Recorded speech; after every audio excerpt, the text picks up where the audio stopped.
Hello. Hello. हाँ जी।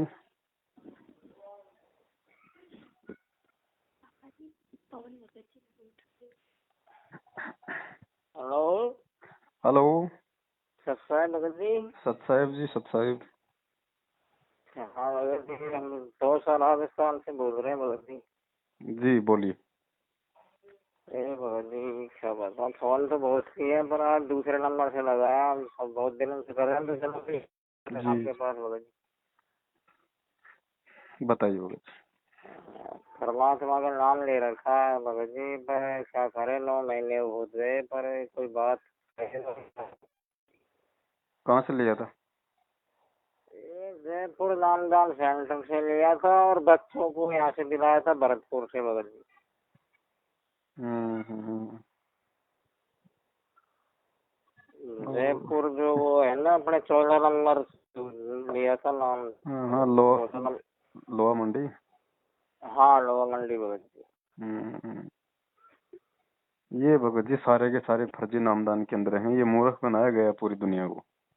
भगत जी मेरी photo भी देखी होगी आपने, फोटो भेज रखी है मेरे, तो मतलब मेरे ऊपर तंत्र मंत्र बहुत भयंकर करवा रखा है। और ये बिल्कुल ही मैं तो नाम लेने देता है, मतलब मैं तो ज्यादा ही ज्यादा होता जा रहा हूँ भगत जी।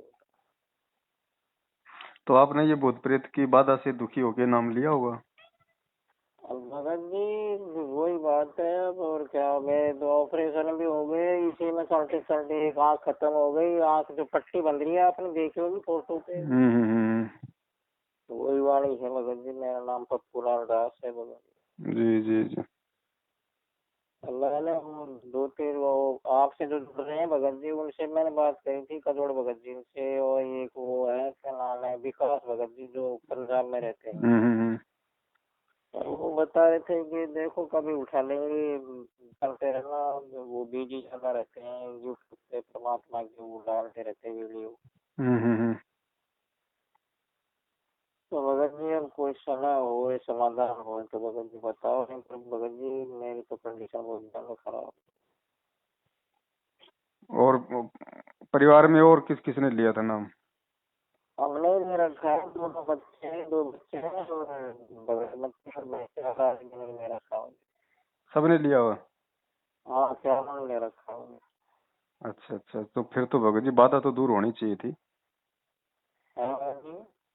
फिर तो बाधा दूर हो जानी चाहिए थी। भगत जी कतई नहीं हो रही बात, तो उल्टी ये मान के अब देखो चलो भगत कि जी ऐसा है, हाँ। आपने जो नाम दीक्षा ली थी वो प्रेत बाधा से दुखी होकर ली थी। अब ठीक भगत है। जी ली तो ऐसे ही है। और परमात्मा का जो नियम है, जो विधान है, वो ये कहता है कि सबसे पहले हमने ज्ञान को समझना अनिवार्य है। अगर परमात्मा से लाभ लेना है तो सबसे पहले ज्ञान को समझना अनिवार्य है। और ज्ञान को समझ के और भक्ति करने का मुख्य मकसद केवल आत्म कल्याण को ही हमने अपनाना है। ठीक है। तो अब उस समय तक आपको नहीं ज्ञान समझ नहीं दिया।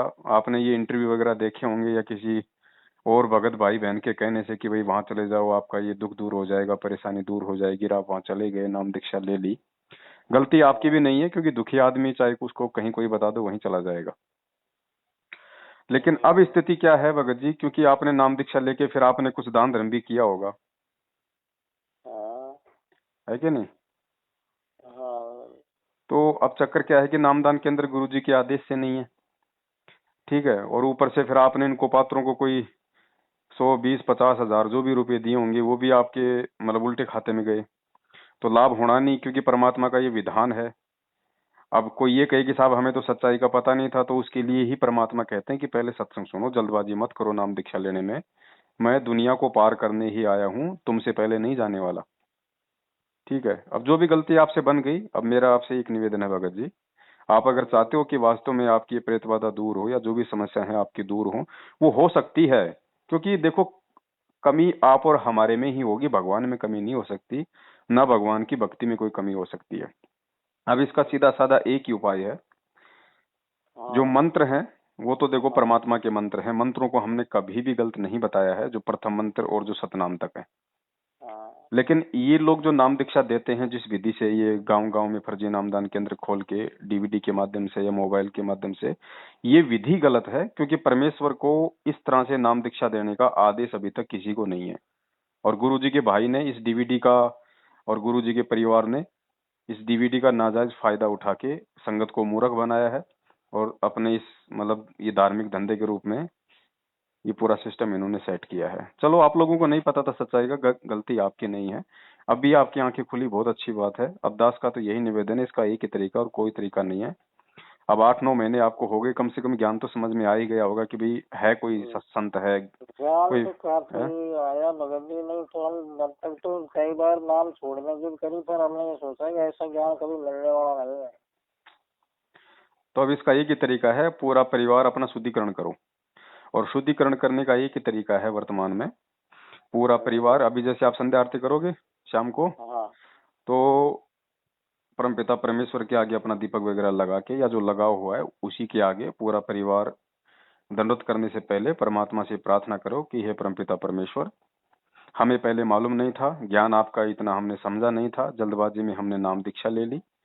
लेकिन परमात्मा, आज के बाद हम अपना सर्वस्व, अपना सब कुछ आपके चरण कमलों में सौंपते हैं। आप ही हमारे परमात्मा हैं, आप ही हमारे भगवान हैं, आपके अलावा इष्ट रूप में कोई हमारे लिए पूज्य नहीं है, ना हम किसी की तरफ सौपन में कोई ध्यान देंगे।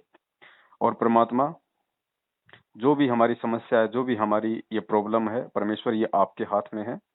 आपके हिसार जेल से बाहर आने तक ना हम किसी नामदान केंद्र पे जाएंगे, ना हम किसी व्यक्ति को ज्योति पाठ और दान का पैसा देंगे, चाहे आपका भाई या आपकी बेटी हमारे घर पे आके क्यों ना बैठ जाए। बिल्कुल भी एक नया रुपया हम उनको नहीं दिखाएंगे, क्योंकि ये सब के सब लोग कुपात्र हैं। कुपात्रों को दान देके आपके हिसार जेल से बाहर आने तक हम आपके दोषी नहीं बनना चाहते। ना हम इनके किसी भी प्रोग्राम में जाएंगे, ना हम किसी प्रकार से कोई रक्तदान, दे दान, या इनके मुंडका, दिल्ली, भिवानी या इशार की तारीखों पे परमेश्वर हम कहीं किसी आडंबर में शामिल नहीं होंगे। आपके जेल से आने तक हम केवल घर पे रह के भक्ति करेंगे, आपके सत्संग सुनेंगे, आपकी मर्यादाओं का पालन करेंगे, और जब आप आ जाएंगे परमेश्वर, उसी समय हम आपके सत्संग सुनने, आपके दर्शनों के लिए आएंगे, जहां भी आप आने की दया करोगे। ठीक है, आप इस तरह से परमपिता परमेश्वर को अभी संध्या आरती करने से पहले जब आप बैठो, तो पूरा का पूरा परिवार इस तरह से मालिक से अरदास करो, और ये भी कहना कि परमात्मा, ये जो साल भर का जो टाइम था, इस टाइम जो भी हमसे कोई छोटी मोटी कोई त्रुटि हो गई हो, कोई अगर गलती हो गई हो, तो परमात्मा उसके लिए भी हम क्षमा प्रार्थी हैं, और आगे से हम पूरा ध्यान रखेंगे। तो आप ये प्रार्थना करो परमात्मा से। और उसके बाद में नियमित रूप से भगत जी, जो चरणामृत है, सुबह हाँ। सुबह उठते ही सबसे पहले ना हाँ। कोई ना कोई जल ग्रहण करना, ना कोई चाय ग्रहण करनी, सबसे पहले उठते ही परमात्मा को दंडवत प्रणाम करनी है। और जो भी परिवार के सदस्य जिन्होंने नाम दीक्षा ली हुई है, सभी परमात्मा का चरणामृत सुबह सुबह नियमित रूप से। हाँ, उठते ही नहीं हो बगल में। हाँ, आप ये क्रिया दोबारा से गुरु जी का नाम लेके शुरू करो, अपनी गलतियों की क्षमा याचना करके दोबारा से आप ये प्रोसीजर शुरू करो। ऐसी बात नहीं है भगत जी, परमात्मा धरती पे है, वो आत्मा की सुनता है, जरूर भगत सुनेगा। जी, हमारे पास तो चलना मत हुई जो वहाँ से आप नाम कोई दान बात के नहीं, लाए। वही चरणामृत रखो आप, कोई दिक्कत नहीं है। आप, मैं दास ने क्या बताया, आप पूरी तरह से अपने आप को शुद्ध करो दोबारा से। और अपने आप को शुद्ध करने का मतलब है, जो गलतियां हमसे हुई हैं जाने अनजाने में, उनकी परमात्मा से क्षमा याचना।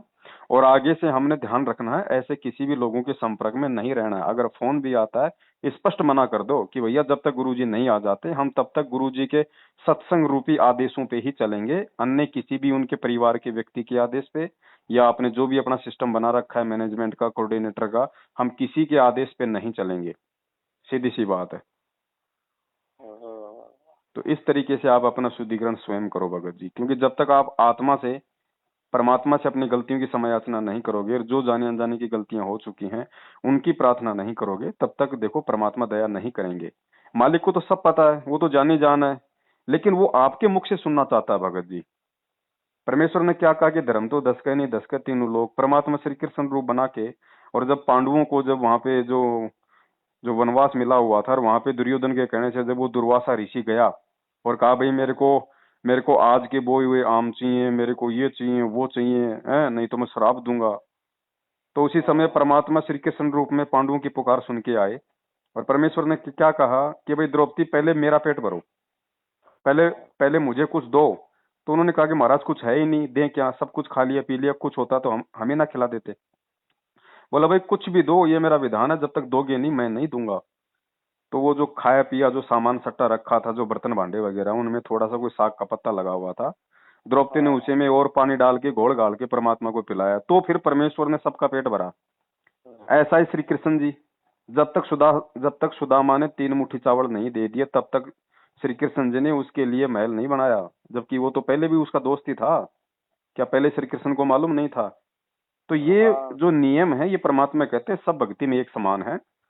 तो शाम को आप जो है परमपिता परमेश्वर को ज्योति या पाठ का संकल्प भी कर लेना कि परमात्मा हम आपके चरण कमलों में, जैसे भी आपकी पारिवारिक स्थिति आर्थिक स्थिति है, क्योंकि आश्रम में 7,000 रुपए का पाठ होता था, 500 रुपए की ज्योति होती थी। ये तो इन्होंने अपनी तरफ से रेट बढ़ा रखी है। हाँ। जैसे सिलेंडर की रेट बीजेपी ने आए दिन जो बढ़ाई है ना, उसी तरीके से तो मैनेजमेंट ने अपने स्वार्थ के लिए ये ज्योति पाठ के दाम बढ़ा रखे हैं। हमारा इनसे कोई लेना देना नहीं है। असली पाठ की रेट केवल 7,000 रुपए आश्रम में थी, वही है। बाकी जब गुरुजी आएंगे वो जैसा बताएंगे उसी अनुसार हम करेंगे। तो गुरुजी को पाठ का या ज्योति का संकल्प कर लेना कि परमात्मा इस पूरे परिवार की तरफ से आप जी के चरण कमलों में हम ज्योति या पाठ का संकल्प करते हैं। हे परमेश्वर आप इसको स्वीकार करो और परमात्मा हमारे सर्व दुखों का निवारण करो। हम आपकी शरण में है परमात्मा, आपके सिवा हम कहीं नहीं जा सकते, नाम जाने की सोचेंगे।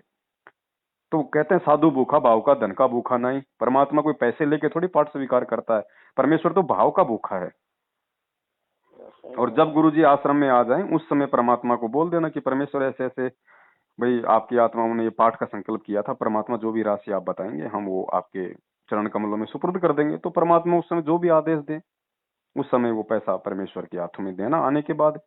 तो इस तरीके से आप अपने आप को पुनः शुद्धि करो भगत जी, शुद्धिकरण करो आप। क्योंकि जिन नामदान केंद्रों पे आप जाते हो वहां सबसे बड़े खंडित लोग बैठे हुए हैं, सबसे बड़े कुकर्मी लोग बैठे हुए हैं, जो परमेश्वर को परमेश्वर नहीं मानते वो लोग वहां बैठे हुए हैं। और उनको जो सुख मिल रहे हैं वो केवल उनकी बैटरी चार्ज है भगत जी। ये ना सोचो कि वो परमात्मा की भक्ति के कारण या वर्तमान में वो जो जिस तरह का जो पद पोस्ट लेके बैठे हैं कोऑर्डिनेटर का या नामदान संचालक का, उस आधार से लाभ मिल रहा नहीं। उनकी पहले की थोड़ी बहुत जो बैटरी चार्ज है भगत जी, केवल हाँ। उसी का उनको लाभ मिल रहा है। बाकी आए दिन आप सुन रहे हो कितने लोग तो कोरोना से मर रहे हैं हमारे भगत, कितने लोग अकाल मौत मर रहे हैं, कितने लोग एक्सीडेंट होके मर रहे हैं। क्यों भाई? वो क्या भक्ति नहीं कर रहे? आपके नामदान केंद्र वाले कोरोना से मर रहे हैं भगत जी, सेवादार हैं, एक्सीडेंट हो के मर रहे हैं सारे नामी लोग। क्यों मर रहे हैं? जबकि भगवान धरती पे, उसकी भक्ति धरती पे है और उनसे हमने नाम दीक्षा ले रखी। फिर मौत कैसे आ जाएगी भगत जी? परमात्मा तो कहते हैं भगत की मौत भगत की मुट्ठी में है, जब चाहेगा तब मौत दूंगा। जैसे रानी इंद्रमती का परमात्मा ने एग्जाम्पल दिया। हाँ। तो भगत जी हम भक्ति सही नहीं कर रहे ना, हम मर्यादाओं में नहीं रह रहे। हम गुरु जी के ज्ञान रूपी आदेश पे नहीं चल रहे। हम कोई भी ऐरा गहरा के बोल देता है ऐसा करना है, गुरु जी का ये आदेश आया हम उसको मान लेते हैं। ये भक्ति नहीं, ये फिर ड्रामा है भगत जी। तो हमने भक्ति शुरू करनी है भाई, जो परमात्मा चाहते हैं उस तरीके से। आप चाहते हो कभी कि कि भाई मेरा बच्चा जो है मेरी बात को ना मानकर किसी भी आड़ोसी पड़ोसी की बात को मान के कोई भी काम करे? आप नहीं चाहोगे ना। नहीं तो है। ये गुरु जी का परिवार, ये स्टेट कोऑर्डिनेटर, ये कोऑर्डिनेटर, नामदान संचालक, ये सब के सब इस भक्ति मार्ग में भगत जी हमारे पड़ोसी हैं। हमारा अपना केवल अपना सतगुरु है और उसका ज्ञान है, इसके अलावा हमारा अपना कोई नहीं है। तीसरा यदि कोई अपना है तो वो है जो उनके ज्ञान के अनुसार बात करेगा। सही। तो आप इस तरीके से पुनः शुद्धिकरण करो। और फिर देखो भगत जी, अब अगर आप सच्ची आत्मा से प्रार्थना करोगे परमात्मा से, तो मालिक अंतर्यामी है। रोज संध्या आरती करते हो, अंतर्यामी एक आप आत्म के आधार, जो तुम छोड़ो हाथ तो मैं कौन उतारा पार। और ये परमात्मा और भूत, ये भूत प्रेत तो भगत जी परमात्मा की जिस घर में वाणियां शुरू हो जाती हैं, सत्संग शुरू हो जाते हैं, आरती शुरू हो जाती है, उनके भी दूर भग जाते हैं। क्योंकि वाणी में इतनी पावर है, उनको सूक्ष्म मार पड़ती है। आपने तो नाम ले रखा है, मंत्र जाप कर रहे हो, फिर भी आपकी प्रेत बाधा दूर नहीं हो रही, तो कमी आपकी है। क्योंकि आपने कुपात्रों को दान दे दे के परमात्मा की मर्यादाओं को तोड़ा है। और आपने इस ज्ञान को ना समझ के आपने नाम दीक्षा ली थी, ये भी आपकी गलती है। तो अब आप एक बार पुनः अपने आप को पूरे परिवार सहित मतलब शुद्ध करें और परमात्मा की भक्ति चालू करें। लाभ क्यों नहीं देगा भगत जी? जब परमात्मा का विधान है तो देगा भाई। हाँ। अब तो मैं तो जयपुर हॉस्पिटल में भर्ती था, तभी भगत जी ने बताया वहाँ पे जब वहीं से फिर हम वहाँ का वहीं नामदान ले लिया हमने, तो हॉस्पिटल में छुट्टी भी बाद में करवाई, पहले वहीं पे नामदान लिया हॉस्पिटल से जाके। मैं आपको बता रहा हूँ ना, दुखी आदमी को अगर कोई कह दे हमारे गांव में झाड़ा मारता, तो वो जो झाड़ा भी लगवा लेगा, क्योंकि उसको अपना रोग कटवाना है। लेकिन नहीं ये नहीं मार्ग भगत जी दुनिया के भक्ति मार्ग से डिफरेंट है। समझाने हाँ वाले ने आपको सही तरीके से नहीं समझाया। उस भाई ने कम से कम आपको ये कहना था कि भाई आप ये ज्ञान सुनो, और जब ज्ञान समझ में आए तब आप नाम दीक्षा लेना। उससे पहले आप ये संकल्प कर सकते हो कि परमात्मा, मैं आपका ज्ञान भी सुनता रहूंगा, और मालिक अगर आप धरती पे हो, और जिस प्रकार ये भाई जो आपकी जो महिमा का जो वर्णन कर रहा है, सचमुच में यदि आप परमात्मा हो, तो मालिक मुझे कुछ राहत तो दो, ताकि मुझे कोई मतलब ये एहसास तो हो, मुझे कोई मतलब विश्वास तो बने। तो संकल्प नहीं आपने कर लेना था पहले, और जब आपको ये मालूम पड़ता कि वास्तव में भाई मुझे राहत हो रही है, जो जो दवाइयों से जो मुझे फायदा नहीं हो रहा था, वो फायदा मुझे खाली संकल्प करने से, ये ज्ञान सुनने से हो रहा है, उसके बाद नाम दीक्षा ले लेते। ठीक है, कोई बात नहीं, जो भी हो गया सो हो गया। अब आप इस तरीके से दोबारा से भक्ति शुरू करें भगत जी, फिर देखिए लाभ क्यों नहीं होगा। जब परमात्मा की महिमा में लिखा हुआ है, उसके गुणों में लिखा हुआ है, वो असाध्य रोगों को नष्ट कर दे, मुर्दे को नया जीवन दे दे, आप तो उसके बच्चे हो भगत जी, क्या नहीं करेगा। सही है जी बात। ठीक है भगत जी, अब संध्या आरती का टाइम हो गया, दास भी संध्या आरती करेगा, है ना। जी बाबा जी, सत साहिब। सत्साई बाबा जी, सत्साई।